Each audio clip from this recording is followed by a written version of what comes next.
everyone, I am Vidya from Varandares. Today we are going to discuss the divisibility rule for 3. So 3 ಇಂದ ನಮಗೆ ಯಾವುದೇ number divide ಆಗಬೇಕು ಅಂತಂದ್ರೆ rule ನಮಗೆ ಯಾವ ತರ ಇರಬೇಕು. See, for example 389 ಅಂತ ಇದೆ. So is it divisible by 3? So rule ಏನಿದೆ ಅಂತಂದ್ರೆ 3 plus 8 plus 9. So 3 plus 8 is 11. 11 plus 9 is 20. So 20 is it divisible by 3? No, it is not divisible by 3.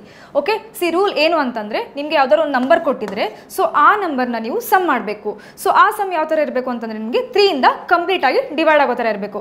For example 192 ಅಂತ ಇದೆ. C 1 plus 9 plus 2. So 1 plus 9 is 10 plus 2 is 12. So 12, is it completely divisible by 3? Yes, obviously it is divisible by 3. And then see here 183. So 1 plus 8 plus 3.